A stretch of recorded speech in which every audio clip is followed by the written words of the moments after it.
Hi friends, now I am going to show you one healthy breakfast, that is oats smoothie.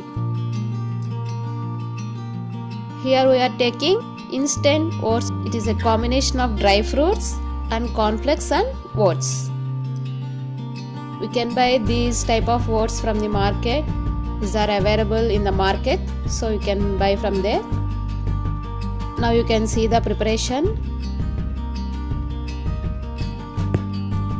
Now take 2 to 3 tablespoons of oats in a bowl or in a glass. Then take the bananas and apple slices. Add some bananas and apple slices in that glass.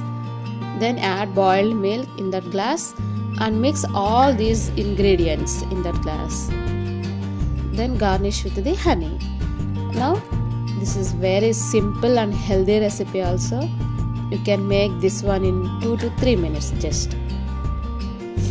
The tasty and healthy recipe is ready. If you like this video, subscribe and share to your friends. Bye bye.